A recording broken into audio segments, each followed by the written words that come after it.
Thanks for coming. I'm Bob Young, and I did the actual walk that we're going to talk about in a minute, and then I wrote the book that goes along with it that describes the whole thing and directs you. If you want to drive it, you can drive 90% of it right now as he walked from Concord to Mount Wachusett and then back home again. I did this in 2005. And I gave a few library presentations, and then nobody asked me anymore, and it sort of dried up. And then last year, somebody got wind of it, asked me to give another lecture, and then I've done 4 or 5 of them since then. So even though the slides are 2005, 2006, it's still all very current. So before we get into the walk to Wachusett from Concord, Henry David Thoreau walks to Fitchburg, to Westminster, and to Wachusett. You may have seen this book in the library, Henry Hikes to Fitchburg. It's a nice story. It's in the children's library if you have it here. But he did not walk to Fitchburg. He did not hike to Fitchburg. This is a story that was taken from his book, Walden. It's in the economy chapter. Mr. Don B. Johnson has written several children's books about Henry, and hiking to Fitchburg is one of them, but he never did really hike to Fitchburg. But he did travel to Fitchburg by train. He traveled to Fitchburg to lecture. He lectured in 1857 at the Athenaeum, which was the city hall at the time, and it still is. It's been recently refurbished. He also traveled through Fitchburg many times on the train, going north into Vermont and onto Canada, or going westward. He came to Fitchburg to lecture, and he wrote in his journal, though the snow was not deep, I noticed the unbroken, snow-crusted stretched around Fitchburg, and several thousand inhabitants had been confined so long to narrow streets, some of them a track only 6 feet wide. Should anyone transgress these narrow limits, he would be outlawed, and his blood should be upon his own head. You don't see where the inhabitants get sufficient exercise unless they swing dumbbells. One thing about Henry David Thoreau is that people think he didn't have a sense of humor, but as this example shows, and there's many, many others, he had a very good sense of humor in addition to all of his writing and his philosophical talks. But in 1856, he did hike to Westminster from Fitchburg. He was taking the train to go to Brattleboro, and when he got to Fitchburg, the next train going to Brattleboro was 3.5 hours later. So he said, okay, I'll just follow the tracks. And he walked along the tracks to Westminster 3.5 hours. And then he picked up the train once he got there. He never liked to sit and be idle. He also rode to Westminster on the train, and then he walked to Wachusett. In 1854, in October, the first day he arrived, he went to Westminster by cars, probably cars. Well, he went to Westminster, Fitchburg, then Westminster in the train cars, and then on foot to Wachusett Mountain. And with a glass, you can see vessels in Boston Harbor. You can clearly see the outline, the profile in the buildings in Boston today from Wachusett. And I've had people question me and say, you can't see things like that from Wachusett, but yes, you can. If you go up there on a pretty clear day, and even some days when it's not so clear, you can see the profile of the buildings. And he could see the vessels in the harbor. October 20th, the next day, he went to see the sunrise. And soon after sunrise, I saw the shadow of the mountain reaching across the state, the Green and Hoosick Mountains. He had some friends he was staying with on this day here. I'm not sure what drew him to it. There is somewhat of a reason, that at least I think there is a reason. Okay, walking to Wachusett. This is a reenactment of what he wrote in his essay, and the essay was called A Walk to Wachusett. He wrote this and he walked in 1842. It was in the summertime and he walked with a young college man named Richard Fuller. Thoreau himself was not that much older. He had only graduated from Harvard College a few years before that. Richard Fuller was a student at Harvard. And they walked along the Lancaster Road. I'll show you a map here in a second. They stayed overnight in West Sterling, then on the mountain in Wachusett. And then coming home, they went up to Harvard, and then he proceeded to venture back to Concord. So you ask, why did he go to Wachusett? The only reason I can think of is that his friend that he was walking with, Richard Fuller, had a sister named Sarah Fuller, who Thoreau was very good friends with. She edited a magazine called The Dial, and Henry wanted to have some of his works published in The Dial. So it may have been as a favor to her, take my brother and show him Wachusett. Why Wachusett? Well, their grandfather was the Reverend Timothy Fuller. Reverend Timothy Fuller was the first ordained minister in Princeton. And in order to get him to take that assignment, the town officials of Princeton gave him the land, which is now Wachusett Mountain. They thought it was of little value. So all these rocks, there's nothing up there. And so they gave that to him, and then he moved and he became their minister. It may be that this was a trip to show Richard where his grandfather had worked and preached. They didn't, neither Richard nor Henry in their diaries, in their essays, said anything, but there was a connection there. Several people have walked or written about it. William Horwath, a Thoreau expert and author, professor at Princeton, he wrote Walking with Thoreau. J. Parker Huber wrote his book, Elevating Ourselves, Thoreau on Mountains. Michael Togeas, New England Wild Places.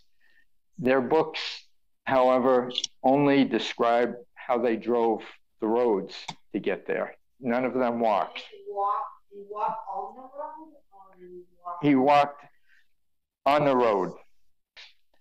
He did walk on the road. His essay is very, it doesn't say specifically which roads he walked on. You have to read the clues and figure out which roads he went on. One way to do that is to go back to what I used as the map of 1830, where the Commonwealth had directed all the villages and towns in the Commonwealth to do a survey of all the roads in their town and submit it. So that's something I used as an indication. If I found a new road that we have today, no, he couldn't have walked it because these are the roads that were available to him back in the day. Reverend Thomas Prince in the 1700s did walk from Boston, hence Princeton. So that's how they got the name of Princeton, after Thomas Prince. Lynn and the Reverend Thomas Prince never detailed how he walked, but he did walk from in the 1700s. Linwood Erskine in 1985, I think he's from Barry. He wrote, and he went with a friend, but they went a little bit one day, a little bit the next day, a little bit the next day, and some of the roads that they took, I don't think would have been possible, didn't match up. James Kruger from Ohio came here in 1996. He spent a lot of time at the Concord Library doing some research. He wrote a report on it, and I think he was pretty good until he started walking, and he got about halfway, he got to Bolton, and his feet were getting blistered, and he called his wife and said, come, you have to pick me up. So that ended that. That ended that for him.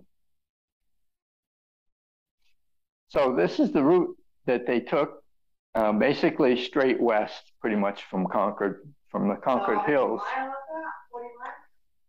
It's 28 miles to West Sterling, the yellow flag, 28 miles, and then 6 miles up to the mountaintop. 34 total. So if he was in Concord, he could see mountains. Back then, 70 to 75% of the whole landscape had been cut down from the forests for either making fields for the livestock or using it for fuel, for heat. He could see Wachusett Hill. He could see the summit.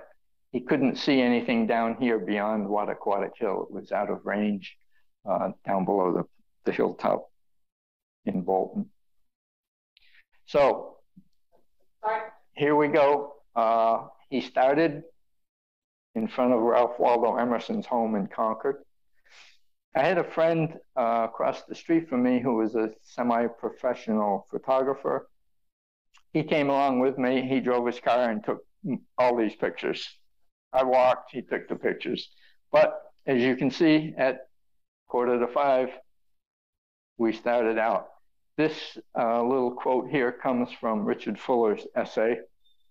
Mr. Thoreau and myself at about 4:45 started.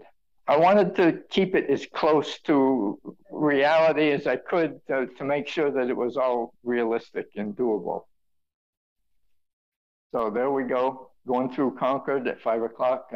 Obviously, there's no morning rush. Every rail, every farmhouse seen dimly in the twilight, every tinkling sound told of peace and purity. These are quotes from the essay. It was solitude with light, which is better than darkness. Here we are in West Concord. And Route 62, no traffic that early in the morning. Today, that's unheard of almost. Main Street. We're going west on Route 62, formerly known as the Lancaster Road, because in the early days, the next town over was Lancaster. So you always, the name of the road tells you where you're headed. At Damon's Mills, turning up Old Stow Road, in 1842, there was no bridge over the Assabet, so they had to take the high road and then follow the river south to Lower Stow Common. And they're going to meet 117 when they get to Lower Stow Common. The railroad, this is over the railroad right here. The railroad crosses the Fitchburg Railroad tracks. The railroad was not there, so the bridge was not there at the time. And this is looking down the railroad tracks. The road actually passed about 50 yards on the right-hand side of the tracks, almost down to where you can't see anymore. And then he crossed over. If you go to the Concord Free Public Library in their special collections section online, you can see this. It's the very first survey, Acton Concord town line. And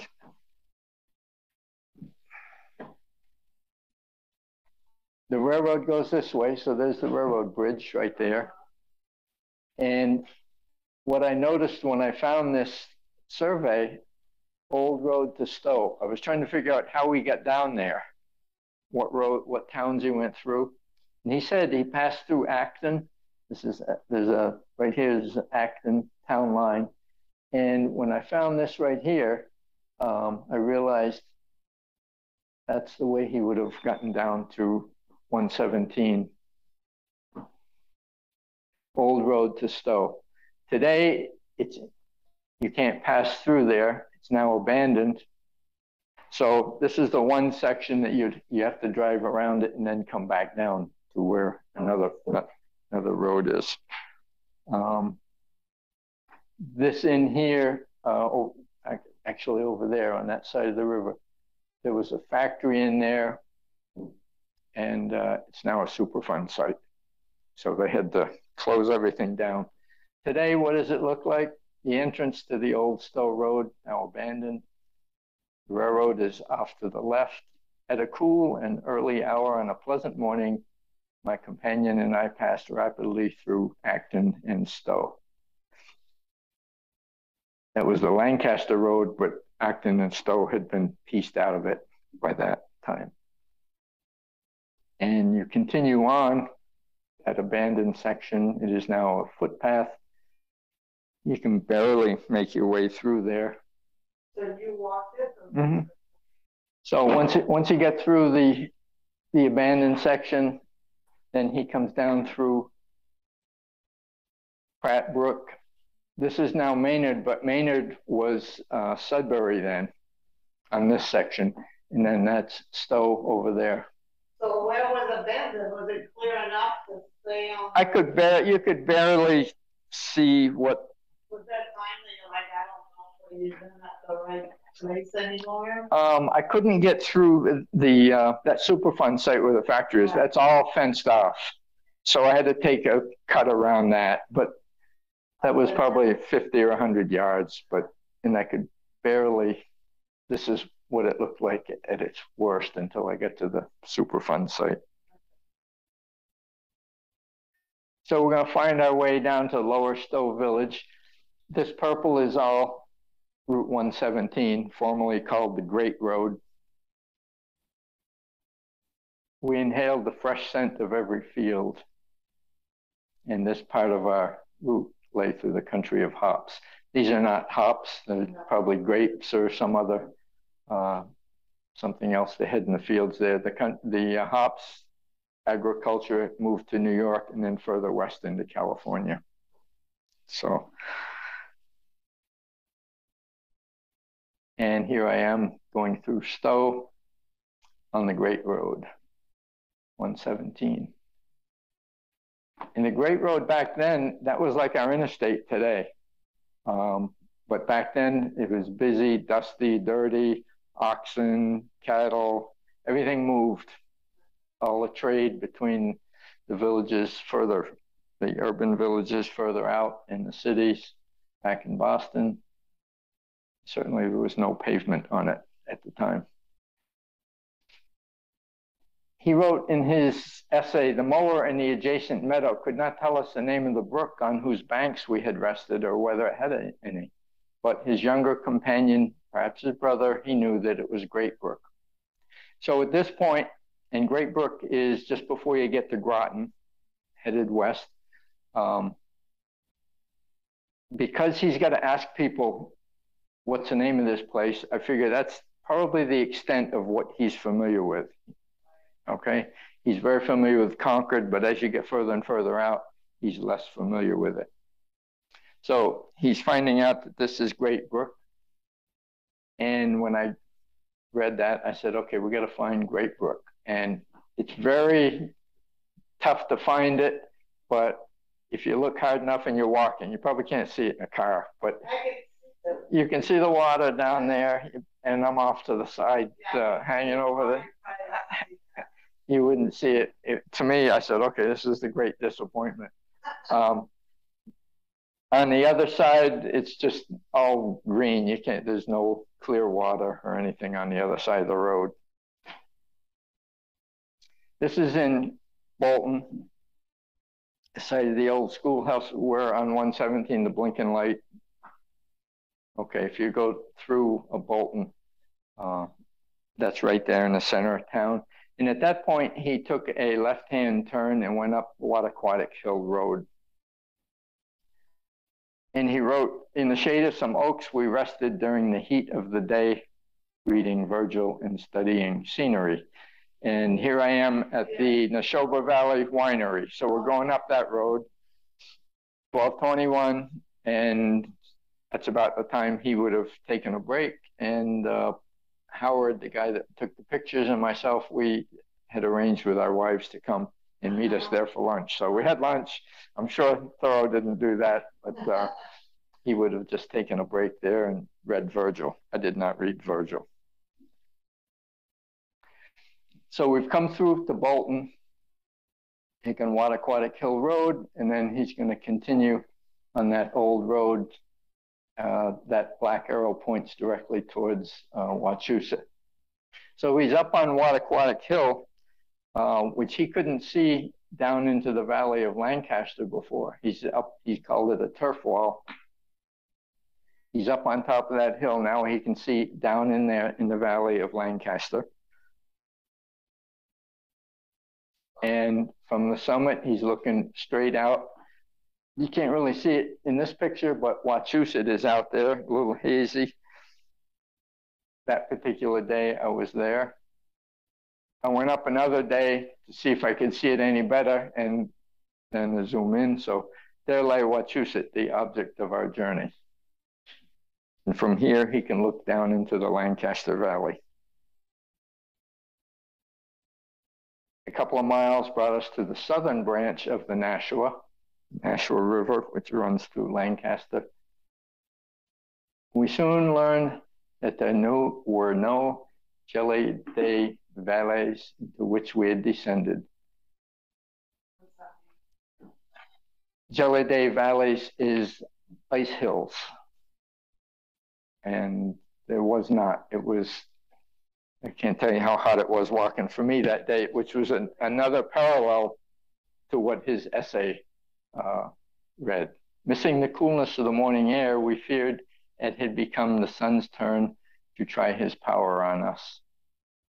And it was hot walking across that section, I remember. So it's 3:45 in the afternoon. Yielding to the heat, we strolled into the woods, just taking a break on the side of the road. So he's coming to South Lancaster, where Atlantic Union College used to be. He crosses over the road, and then he's going to take the red road into Sterling. And that used to be the old mail road. So this is one case where he didn't specify where he was walking. I suppose he could have taken this lower road over here, but this was the mail road. So I figured it would have been well traveled. The distance is the same pretty much. So I took the mail road into Sterling. As we went on our way late in the afternoon and then on, we were able to walk in the shadows of the hills and recovered our morning elasticity. So we're getting along in the evening. Early evening in Sterling, we did something else he would not have been able to do. There's a pizza parlor right here, and we stopped for pizza. Okay, you know where we are. Okay, so we took a break, and we continued through on Beeman Road. Passing through Sterling, we reached the banks of the Stillwater. And if you continued through on Beeman Road, you come right to the intersection of where it meets 140, right. Redemption Rock Road. And on the other side of the road, the Stillwater River. So I knew this was the right place. We fancied there was already a certain Western look about this place. The smell of pines and a roar of water, recently confined by dams belying its name, which were exceedingly grateful. And across the road, or actually where I put my tent up, David Gibbs lived there. He was the curator of the Sterling Historical Society. And his home is opposite the bus house and tavern. And why is that important? Early morning at the bus house and tavern. We left the inn the next morning in the gray twilight. Well, it wasn't quite gray twilight for me, but the inn was right there across the street from where I was staying. And to prove that, one more slide, the Stillwater coming down from the mountains. There used to be a grist mill there and a sawmill, everything you would have in a pottery kind of village. Across the road, the bus house and tavern is still a cellar hole. It's still there. And on the old maps of 1830, you can see where it says the bus inn and tavern was there. So with those cellar holes, you can still see. And that area is there. It's state owned. There's no fence around it. So stop the car in the corner and take the kids in to see the bus inn and tavern cellar hole. So he came up here on Beeman Road and that's 140 Redemption Rock Road. And so he continued up the Stillwater. It was only 4 miles to the base of the mountain. Our road lay along the course of the Stillwater. So that's obvious. The road goes up there. I'm just following along, which was brawling at the bottom of a deep ravine. And the deep ravine is very clear and obvious when you get to East Princeton. You look down over the side of the road, and way down there is the river. So the deep ravine. Clues like this makes it kind of easy to follow along. Yeah. As we gathered raspberries, which grew abundantly by the roadside, that's not a raspberry, it's a big tomato that a guy in East Princeton gave me as I passed by. I got a drink of water out of his hose. He was nice enough to give me that. So when you camped for that night, the first night, did you camp on somebody's yard? Yeah, that guy that was standing there in the, he knew I was coming. He knew I was coming, and he was familiar with the story. He had no problem when I tried to explain what I was doing. He says, "Oh yeah, sure, I know all about that." So Merrick Road and Beeman Road stop. You're at the base of Wachusett. Everything from here seems to go up. And I came up to, I continued following that road in East Princeton. And this is the corner of Gregory and Merrick Road. And the only reason I put this in here about the American chestnut is these blue saplings. There was probably 200 or 300 of them. And I wondered, I thought, there's probably got to be blueberry bushes somebody's growing, because blueberries all over there. I only later found out that these are American chestnut saplings. They're trying to renew the chestnut, which was killed by the blight back in the 1850s. So now there's 4 or 5, maybe not even that many trees that actually made it. They kept inoculating them with different foreign substances that would kill them and see what they could make a good chestnut. So there's a few of them up there still in that experiment. Anyways, I continued drinking the springs which gush out from the mountainsides. In due time, we began to ascend the mountain, passing first through a grand sugar maple wood. I couldn't figure it out until one day I came off the mountain and I could see these trees, these maple trees, they had all been tapped. And I said, okay, this has to be the grand sugar maple wood.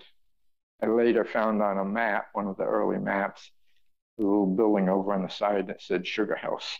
So it said, this is the place.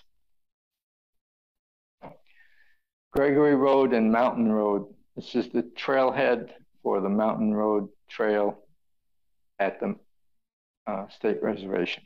Okay, so we're going to cross the road and head up the Mountain House Trail. On either side of this trail, now the road's right there, so I've just started in. On either side of this trail, you can see the foundations of the old hotel that was there, and it had burned down. It was probably there when he passed by. So we're going up the trail. So you go up there. We felt a sense of remoteness, as if we had traveled into distant regions to Arabia Petrea or further east. And they are, how many miles? 30, it was 34. So the first was 28 miles the first day. And it is. And that tower is the old tower, of course, the new tower. Yep, the new tower is up there now. The blueberries, which the mountain afforded, back in the day, the blueberries on the mountain were sent to the hotels in Boston. So they would Wachusett blueberries. And if you know where to find them, there's still blueberries up there. A robin on the staff was the highest object in sight.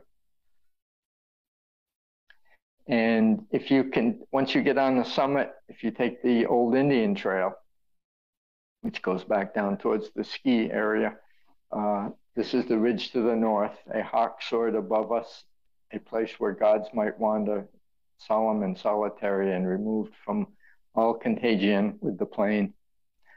So he's walking out on the old Indian trail along that ridge. And in the fall, you can see the hawks, the migration of the hawks.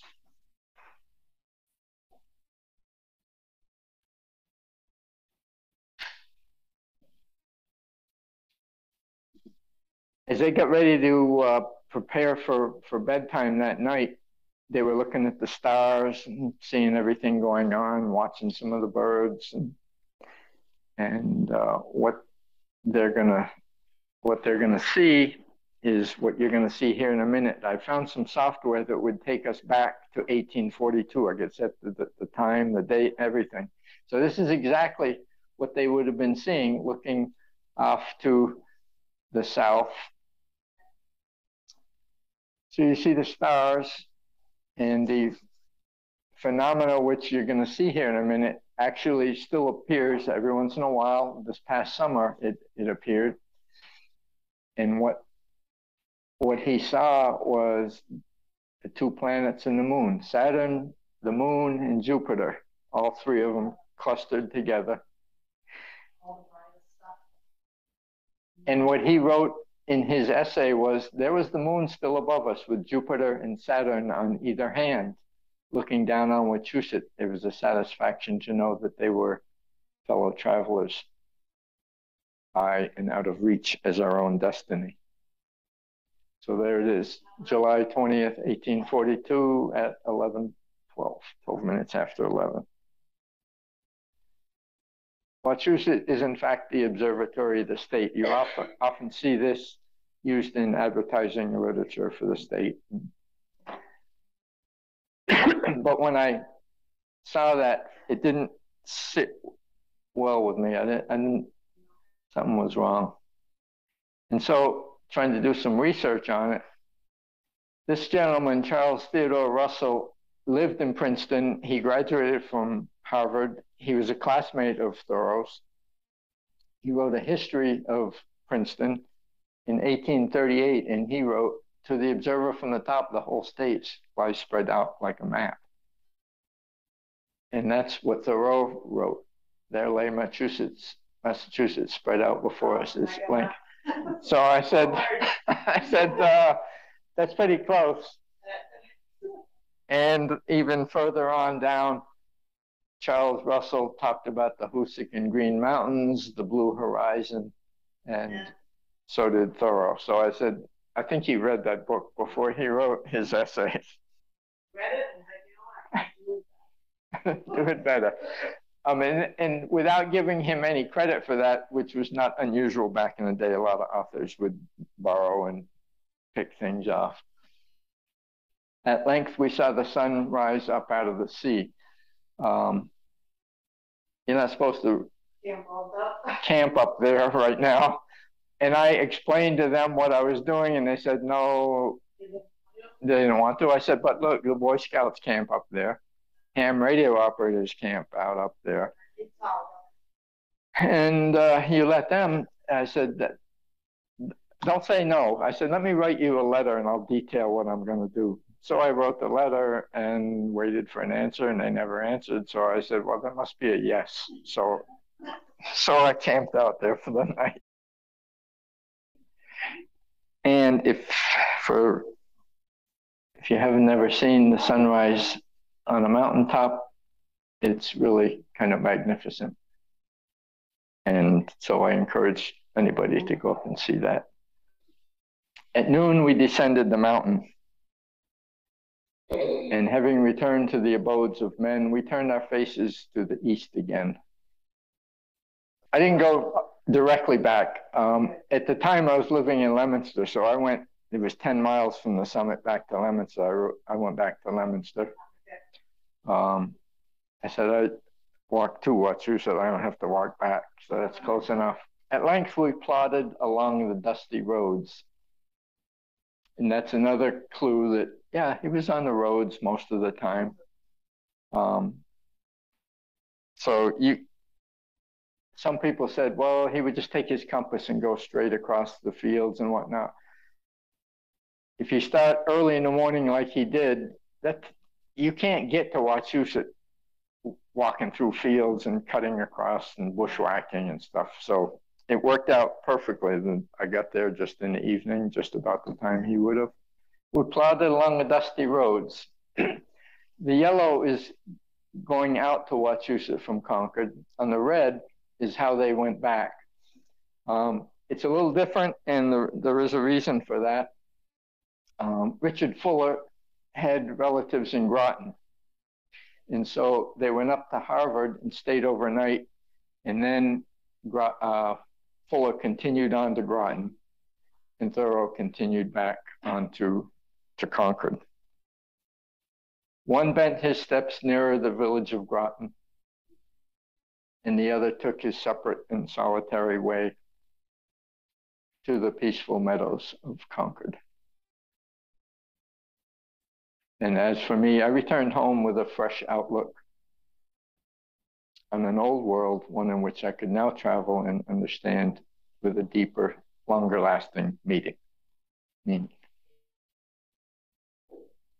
end. So what gave you the idea of doing that? It was